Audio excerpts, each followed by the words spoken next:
Hi, I'm Eric George. And I'm Lindsay Mayer, and welcome to Where Coffee Gets Spilled. Grab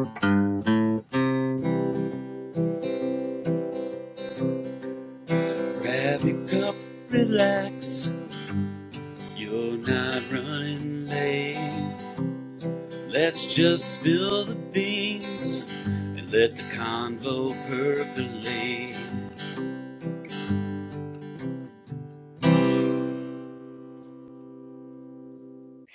We're so excited to have Wendy Herrmann with us today. She's a consultant, coach, and facilitator with Green Table Consulting and Coaching. So I'm just going to put that out there right now, Wendy, but we'll be talking about it more. So glad to have you as our first guest. This is so exciting, and we can't wait to Welcome. hear more about your career. But we're going to start off a really hard question. How do you take your coffee? I appreciate a hard-hitting, get-to-it question right when we get started. So, Right. first of all, I'm honored to be invited on as your first Yes. guest. It is Yay. like one of the highest compliments that one can be paid. So thank you for having me, and I'm so excited to support you on this journey, so I'm pumped about it. Okay, Thank you, Wendy. so coffee at my house, my husband and I are traditional coffee pot people. We brew a pot of coffee every day, and then he takes what he wants, and I take what I want, and we live our lives, and once the pot is gone, it's gone. Like, that's all we do. I like to drink my coffee with both cream and sugar, which I used to consider like a really naughty thing to do. And I'm like, well, that 1 teaspoon of sugar probably isn't going to make or break anything in my life. So I'm just going to treat myself to a little bit of half and half in sugar. And now as a grown-up adult, I put protein and collagen powder in my coffee because aging. Yeah. So that's my morning every day. Very good. Very Nice. good. I like it. I like the pot of coffee bit because that's what I do. It's like I make like a half a, it's just me and have what I need and walk away. So all good. I tee up my wife's coffee mug every morning. So I brew a pot of coffee. I usually make her a sandwich or something to go so she can eat on the way to work. She's in elementary school. She deserves a little extra elementary school Amen. principal. She deserves a little extra pampering in the morning. She's got to go deal with 300 kids every day. So, but yes, I give her what she's going to take, and then I drink all of the rest of it before I come into the office. Also, can we just talk about how sometimes the coffee tastes better when somebody else makes it for us? Even when it's exactly the same. For some reason, my husband, when he makes my morning cup of coffee, he's got the ratio down. I don't know what it is, but for some reason, it tastes better when he does it. That extra I'll take it. little bit of love. Maybe. I think just somebody else making it. I think, it can be probably the worst coffee on earth and somebody else is making it. And there's just something like, oh, great. Like, I think so too. There's something about it. Yeah. Yeah.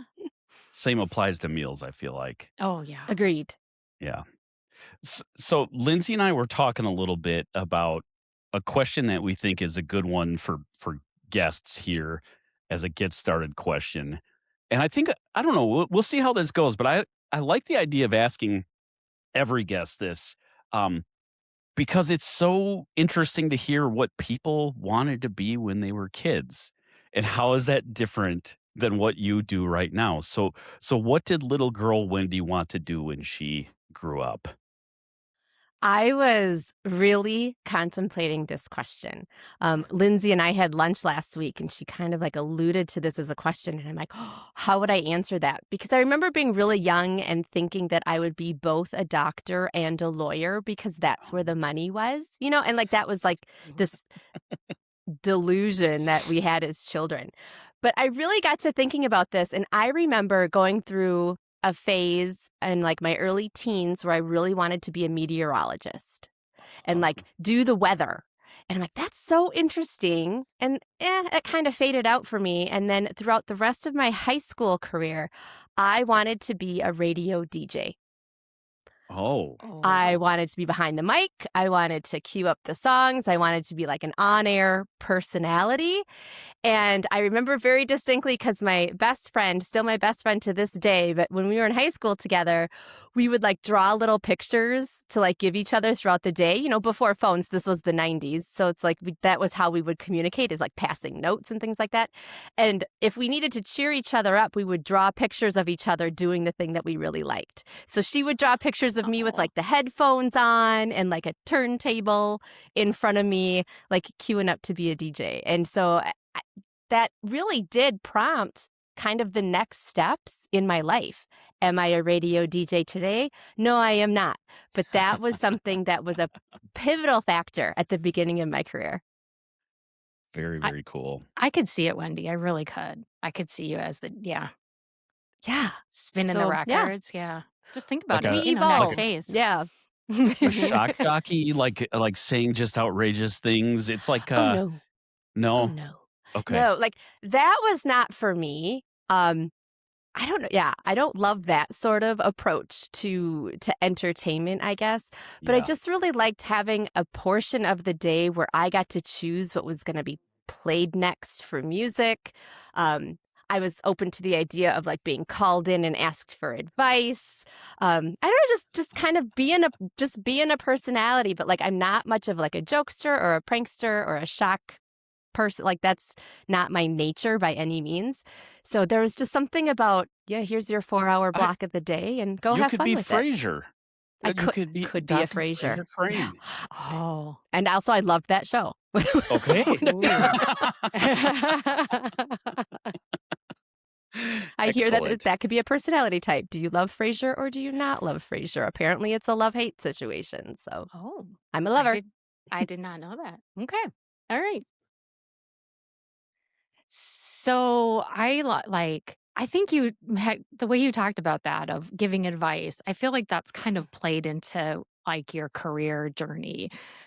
Tell us a little bit more about that. Like just that phase sounds really interesting of like, I wanted to be like, take this personality, and it obviously carried through your career because knowing you and the energy you bring, like, I know it's been a big part. So walk us through a little bit, like how that's been a part of your career journey. I think there was always something inside of me that really liked to kind of help people or encourage people or just kind of let me be a foundation if you need something to lean on. There's something in that for me. Wanting to pursue something in the radio world, which is hilarious to say now 30 years later, like what a time to be alive in terms of technology change, right? But when I did that, I went to college for communications and like studying all of that. And right as I was getting ready to go to college, I got a letter from the university that said, we are suspending our communications program because we're completely revamping it. And I'm like, what now? Like, wow. What do I do with this? So I went to college just kind of in a scrambly funk, like not really knowing what to study because that was what I was going to do. And I didn't really know how to find something else in the time that I had. And so I sort of floundered in college. I didn't declare a major until like my junior year. And at that point, though, they had revamped the communications program enough that I ended up being able to minor in communications and public relations, as well as English literature. Lindsay, you and I are very similar people. And I majored in political science. Thinking that I put like law school, like back to the old, I'll just become a lawyer, put that back on the table to think about. And that's what I ended up, I majored and double minored in 4 years. And then I'm like, oh no, now what do I do? And I won't lie, I can look back on 22-year-old Wendy and she was scared to do something like quote unquote real world. So I went into grad school immediately and studied communications again for a couple more years. Go ahead. Where did you go to college? Oh, I went to UW La Crosse. Go Eagles. Oh, Go UWL. Eagles. Did you go to grad school there too then? No, I went to Illinois State University for grad school. Okay. I went there for a couple of years. I didn't finish the degree there again because I was really just there to go to school because I didn't know what else to do with my life. Being an adult is scary, right? It is. So after all of that, I came back to Wisconsin and just kind of started working. I signed up with a temp agency to take any job that was available, mainly because I wanted to like sample. I wanted to Costco sample all of the options that were out there to find one that worked. And back then it was, do you have a bachelor's degree? We don't really care what it's in. Great, let's go. And so I was really able to find a lot of great opportunities that I tried and experimented with, and I did all of this work. And really, I knew deep down, though, that I just wanted to be helping people more. And I'm like, what does that look like for me? And that was education. And I ended up going into education, and I did a lot of teaching, and then ultimately administration and higher education, and spent a couple of decades finding ways to teach people the things that are fun for me and important to me. And then as I've gotten older, it just evolved into realizing that this is something I kind of want to have more control over. And that meant going out on my own and figuring out what that looks like. We can discuss the roller coaster that is entrepreneurial life. And Yeah. I think about the beauty of it because all of us met through Madison area business consultants. And here we sit having this conversation. So I think when you think about what brings us to where we are, I think it's all of the fun things that take us to this point. I mean, and that's 30 years of working. And then here we are, and we get to still talk about Yeah. it. I love the Yeah. Costco sample Me reference too. here because I think of it like a sample platter. Like when you go to a bar and they have the appetizer combo platter that has it's got like 3 mott sticks, a handful of cheese curds, some onion. It's like half a dozen different appetizers in one platter, and it's like I feel like that's what we should have. Younger people doing through college. Like instead of this forcing 18 and 20-year-old kids to figure out what you want to do for the rest of your life, if you know, great. Go to school and become a teacher, be an accountant or whatever. That's fine and we'll applaud you for that. But if you don't know, here's our sample platter. Yes, Take a taste. I call it the career charcuterie. There you go. That's very, very Ooh. good. I like that though, because what a great way to experience things before you're really ready to find the thing you're like, I'm committing to this to some degree. I Yeah. mean, I think we've talked about it. It's like you have this forcefulness of feeling like you have to go pick a path and go that way. And I love the direction you took, Wendy. That's awesome. Kudos to you. Yeah, I kudos to think you. the challenge of that, though, like being young, when you're technically supposed to have a little bit of freedom to kind of figure it out, there is a lot of pressure to figure it out. And there's just this expectation that by a certain age you're supposed to know, and then you should be settling down and doing all of that. And that I never felt like there was one thing that I would want to do for the rest of my life. I knew that I wanted to try a lot of different things. And then in the meantime, right, battling that, like working through that mentally of well, this isn't what typical people do, or this feels outside of the expectations that I've placed on me, and having to get comfortable with that while trying to get comfortable figuring out what you want to do. I mean, life is complicated, and going through that doesn't always feel that great. But that's something that I really appreciate about aging and just gleaning the wisdom of the experience is that, you actually don't have to worry about that. Just keep doing what you want to do, and it'll eventually come into play. Yeah. And that's okay.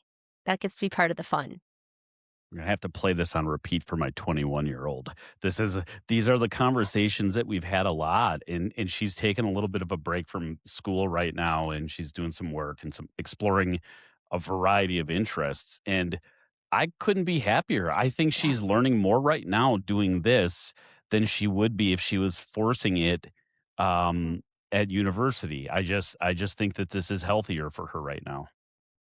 Yeah. I think there are so many different ways to get to the other side, right? We all see the destination, and I just think of it as living a pretty sweet life is the journey here. We're not all going to take the same path. That just can't be. Otherwise, boring world, I think. Yeah. So yeah, Yeah, try I the agree. things. And as somebody who is also, I'm such a huge advocate of education. Education doesn't have to be the quote unquote formal traditional path that we once thought it had to be. Go experiment a little bit. Go climb a mountain. I'm not going to climb a mountain. I will never know those skills or desires to do that. And I love that there is a world full of people who want to do that. So go do that, and then tell me about it. Share your experience so that I can be enriched by it, even though I don't have the desire to do it. Ooh, I love that. I am very interested. You had mentioned kind of going into education, and Lindsay and I were chatting about turning points in career. Mm. And so I'm interested in hearing what are some of the I don't know, the mile markers throughout Mm. your career that you look back on and you're like, yeah, that was a turning point. That was a significant moment. What went into that experience for you? I think most of them are tied to like personal life experiences. Like I've always felt this way and now I can really name it, but like it's the, work to live, don't live to work. And Yeah. I really now embody that. And when I reflect back on life, there was a lot of stuff going on where I just adjusted my work to kind of accommodate my life. And that to me was more important than ever throwing my life into shambles just to accommodate my work. So I can really kind of speak to that quite a bit. One major one was when I first decided I wanted to really dive into the educational administration path. And I had been applying for jobs doing anything in higher ed. And I think I was up for like an admissions role at a small college. And I'm like, I'm just going to lean into that because to me, it's getting your foot in the door. I'm going to figure it out. I had been doing some adjunct teaching work at the local colleges and just kind of building that experience again because I enjoyed it. I loved teaching the evening classes for working adults who were trying to go back to something and get that figured out and be supportive in that. And I remember when I got my first like college related job, that felt like a huge turning point because I felt like I was opening the door to a completely new path and I couldn't wait to just get going on it. And for the record, I did not do well at that job. Ooh, Oh. like sort of tanked at it, was replaced at that job. So I'm like, well, that's Wow. kind of a kick to the noggin, like that was a gut punch for me. I'm like, maybe I'm not good at this. And I realized that no, I'm just not necessarily ready or skilled for that aspect of the work. Instead, I found that even though I was working in this like admissions type role, I still would pick up adjunct teaching for that particular institution as well as others. And I'm like, well, obviously that's what I'd rather be doing is being in the classroom, not this like admin, let me sell you our college, right?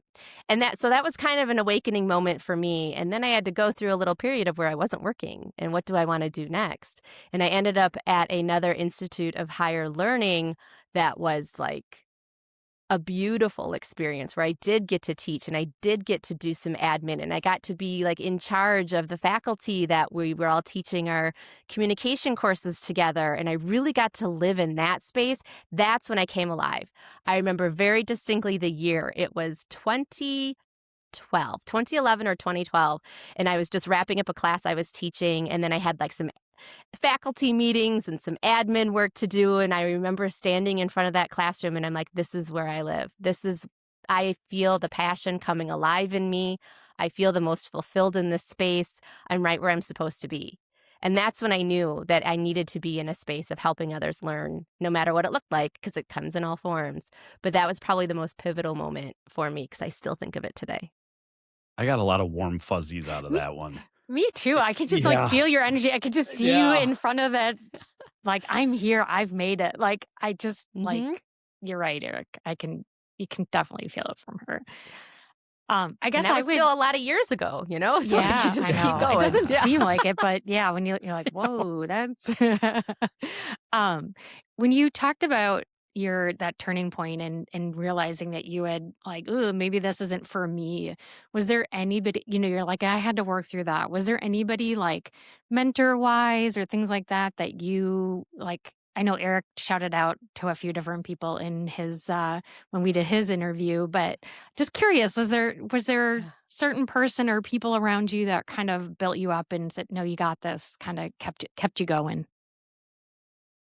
I remember I had just started dating my now husband, and we've been together for a couple of decades now. And that I was experiencing one of these big turning points, and we had first gotten together. And I remember trying to talk to him about this and like trying to get my feelings out and trying to verbalize where I was at. And he gave me one of the best. He said something to me that I don't think he realizes how valuable it was. But he just finally looked at me and he's like, I can't help you answer these questions. And I'm like, but you're supposed to be my person. Like, answer this for me or help me figure it out. He's like, I think you should go talk to someone. And I'm like, I think you're Wow. right. And so I made a therapy appointment, and I went in, and she was like, what brings you in today? I'm like, I'm at a crossroads and I'm trying to make some decisions and I don't know what to do.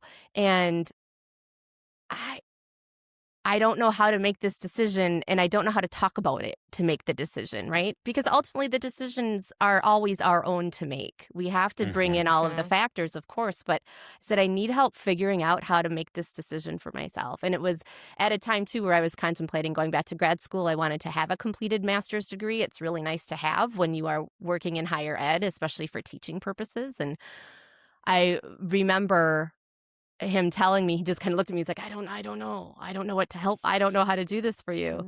And that was a really powerful piece of advice that I willingly give to anyone. Like, go get an outsider's perspective. I don't care who it is or what they do. And so that was very pivotal for me to just, and then I was starting to build the tools to make better decisions for myself based on understanding myself, based on doing that sort of inner work, which I'm a huge advocate of. And I can tell you that to this day, I still see that same therapist. I have seen her for 20 years, and she has helped me really become truly into myself. We do deep work, we do deep reflections. It has changed the way I can help others because I've learned to truly help myself. So when we think about the pivotal moments, I think about the things that can come from that. And one of them being, how do you take care of yourself? That's going to help you show up better for others. And that was huge, huge to this day. I credit her for a lot of my progress. Yeah, that self-work is so important, and kudos to you. Yeah. I've seen a number Yeah. of therapists over the years, and my current one, I think I've been seeing for 4 or 5 years, and she's wonderful.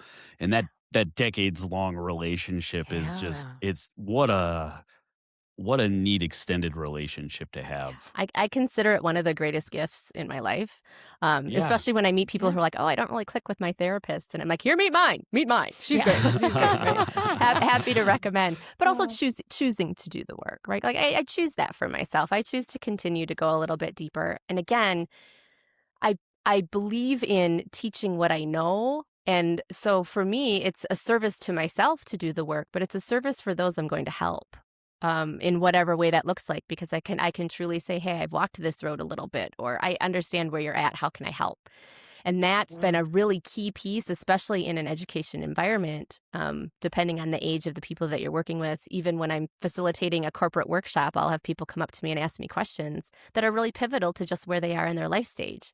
And I like to be able to relate to them to give them some true insights and hopefully help them on their way. Yeah, you Yeah. mentioned I was thinking when you were talking about the teaching pieces and how at home you feel in front of the class. Mhm. Now you kind of tied what I was thinking together because I was like, Mm. oh, how does this show itself in your current work? And so I think some of these corporate engagements. Tell me a little bit more about how you leverage that experience in education and how that kind of led you into entrepreneurial work, and then some of the things that you do that also you get that, like what we said, was warm fuzzy. You get that great feeling of like, yeah, I this is my jam and I am really good at this and I'm clicking with these people and they're really taking something away from it. Yeah. Uh, I, I mean, I wish there was an easy answer, right? But it is up, down, all around, I think was the way Yeah. I had described it when you asked. One thing I do want to say, and this is like, if I could give a hot tip to your listeners, it's anytime you catch yourself in a moment of that, oh, I'm feeling that warm, fuzzy passion, like I'm in my element, this is my jam, flow state, whatever you want to call it, to be really cognizant of it and to like say it out loud, like I am in my element right now, so that you can really lock in what that feels like. Because you're going to go through periods of time where you're like, I'm not in my element, or I feel like I'm in a lull, or I'm in a valley here. Like, so to be able to easily remind yourself of what those good feelings feel like lock it in. So I always tell people, call it out when you feel it in yourself, because then you'll remember it and you can get back to it, which I absolutely love. So I had decided in like 2020, like, not sure if you know what was going on in 2020, but like Was there the some world, sort of worldwide Yeah, event there was going on? something happening. Yeah. Were we all Where we're affected all or like- just some of us? I mean, it might have been localized. I'm not sure. But it was really, I went into some deep reflection and I'm like, if the world is changing as much as it might be, I don't want to miss out on some opportunities because the world itself just might be changing. And I also was kind of getting, I don't want to use the word disillusioned, but like I was losing my really big passion for like higher education administration. I had put myself on a path to move up like into like vice president or president roles. Like that was where I thought I wanted to go. I'm like, oh, I don't want to do that anymore. And I don't want to keep forcing myself into that path. And so I just started exploring other ways that I could be engaged with helping a learning environment that might not necessarily be formal school. So in 2020, I switched careers basically and went into organizational development where I was a learning specialist. So I focused on staff training. I got to design workshops and do things to really support staff in the workplace. Tie that in with some organizational development, and then you get like strategic planning. And all of a sudden, I had this different lens on looking at other fields. I did that for about 5 years, and then I realized I think I have everything I need. I'm ready to go talk to organizations or corporate world about trainings. I know I can help with facilitation of like strategic planning or listening sessions, but also I feel prepared to train in what like I can customize a workshop. I can do whatever you need to do because I had so much experience with it and I'm very comfortable with it. So that was really part of my prompt was I also wanted a little more freedom. So what does that look like? And so it was really just bringing all the skills together. And my plate felt ready to go out and, continue my career charcuterie. What a cool way to look at it, though, I too, know. where you had that sense, like, yeah, it's it's like when the microwave dings and your food's ready. You're like, yeah, yeah, oh yeah, I it's done. I can take my food out, and you're ready to go off and venture off and make a difference. How cool is Mhm. that? So, It what's your also favorite? comes. Oh, Yeah, go go ahead. ahead. Oh, I would say it also just comes with the being mindful that sunk cost fallacy is real, where we're like, oh, Mm, I've already put so much time into this particular career path. I better just stick with it. And it's really a great opportunity to say that's not true. Life is short and long at the same time. So yeah, just because you're on one path doesn't mean you have to stay there. I think it's okay to change our minds. I think it's okay to shake it up. I know if I didn't, I would be more unhappy in my life. Like this is part of how I find joy in life is continuing to explore. So yeah, don't feel stuck, yeah. people. Well, that's I on love cost it. fallacy. I'm glad you Yeah. said that. That has showed up in some other readings Mhm. that I've done recently, and I've had clients that have said to me, even younger clients in their 30s, that are like, "Is it too late for me to pivot?" And I'm like, "No, no, it's not. In fact, Never I too know. late. yes. In Yeah. fact, if you have those moments where you're feeling flow and that's not happening enough in your work, how can you start nudging yourself to more of those flow state experiences? And so, yeah, I think kind of teasing that out with clients is such an important thing to do. What I was going to say was, I'm very curious with the facilitating or with workshops that you put together. What are the ones that just feel right to deliver? Like what is the one if you got a request from a organization or a company to do this, you're like, yeah, this is one that I really enjoy doing. I have been developing the material for a certain like keynote and topic of conversation, and this is the content that I piloted out at MABC. So the tagline of my consulting business is personal growth is professional development. If we're willing to take a hot minute to do some personal growth in pick your category, right? It will affect how well you do your job, and it will impact how you just kind of show up in this world. So I had been working through the content around my personal growth as professional development speaking and realized that it was really like an amalgamation of all of the workshops that I have done in the past because I really like to start with the foundation of self-awareness. How well do you know yourself? If you don't really know yourself, you're probably not understanding how you're interacting with others really well. So let's dig into that and then see how it can kind of bleed over into all of the other aspects of the relationships that you have. So when I really dug into the personal growth as professional development work, it hits on three categories, the big three C's, which are communication, critical thinking, and creativity. And so anytime I'm talking about any of those topics with clients, I do a lot of work around quote unquote conflict, really like difference of opinion and like successful paths in communication. That is really fun because I push people to identify what's pushing buttons in themselves before they can really have productive conversations with others. And people will come after. They will like, I'll hear from people months later. I'll get an email and I'm like, do you remember that thing you said in that workshop? Oh, it came up for me. And now I'm able to like work through some of these communication challenges. I love it. That's what I great. love is helping Yeah. people just get to know themselves a little bit better because it affects everything else that we do. I call those sassy moments, self-awareness, surprise, sass. Get sassy. And so I love that. To me, that's the beauty of it. And helping others get to that and see that and then give them ways to apply it across their workplace but mostly like across your life. Like, let's just go be nice to each other and figure out how to help each other on the way. Excellent. That sounds like a book, Wendy. I think you could write a book on all of this. No. Lindsay, that train of thought has been chugging away for a little bit. So I just see. pictured it. I'm sure you just have so many stories that, not that you know, right? But just, I don't know. It's all the personal side of things, and that's what makes you you, and what makes you so successful at what you're doing. I know we're kind of getting to time, but I know you talked a little bit about warm and fuzzy and, that moment of how you feel. Is there anything else that you want to leave our listeners with? Like maybe even two of how do you document a warm and fuzzy? Because sometimes if you're in the flow, it's hard to stop yourself. And so I guess maybe a little bit more on that. And if there's any other advice you'd give our listeners. Oh, I'm pretty sure I have a whole book on that too. Oh, I love it.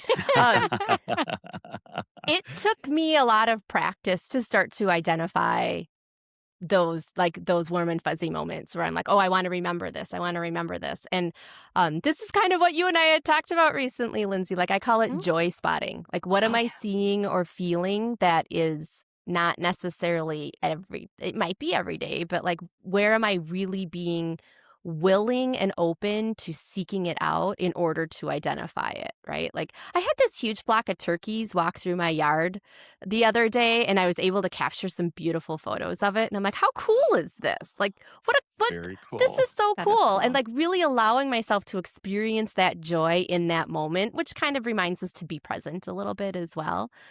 But when it comes to career things, it's when I catch myself in the flow state or when I can feel the next thing that I need to say come up so naturally that it doesn't feel forced, it doesn't feel scripted. It's really flowing in response to what's happening in the room, to really acknowledging the needs of the people who are participating and what can they really get from it.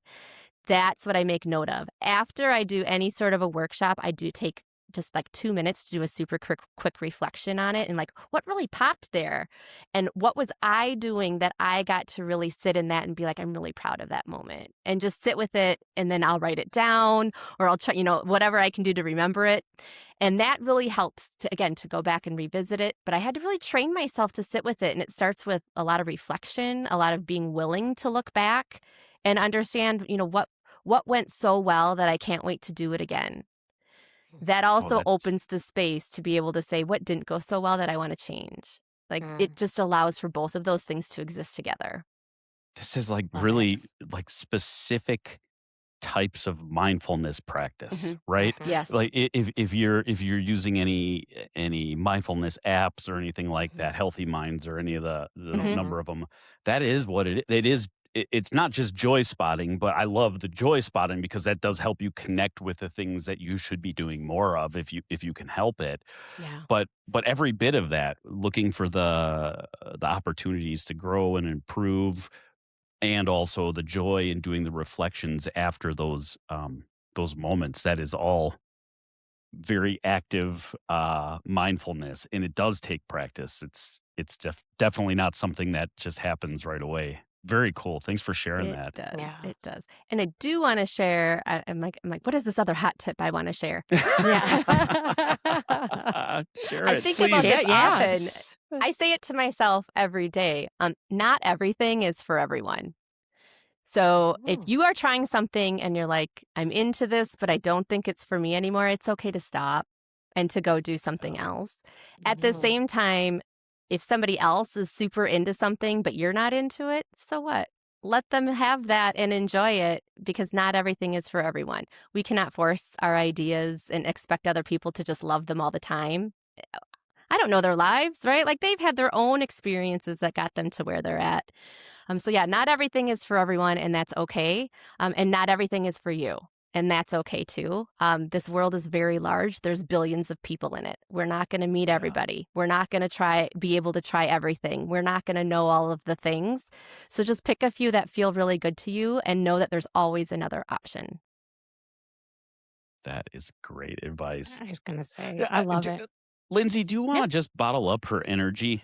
I know. feel Can like- I? Yeah, I know. And just her like love for life. I feel like there's just this like, Oh, there's goodness. ups and there's downs, but it's all just a part of our journey. And I'm like, yes, please. Can I just take some of that in, and maybe you could sell it as another entrepreneurship? I don't know. Well, first we got to figure out how to bottle it. Yeah, I know. Well, one step at a time, I guess. Yes. I have a few ideas.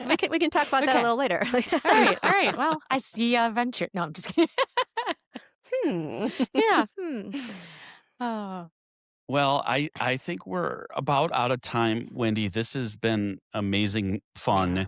And we are both, I'm speaking for you, Lindsay, I'm sorry. Yeah, please. We're both so thrilled that you could be our first Yeah. guest. We don't have a certificate of achievement or anything that you can hang on your refrigerator at home for it at the moment. Maybe we can get our awards department on that after we create an awards department. Yeah, right. After legal and After legal. After legal. Yeah.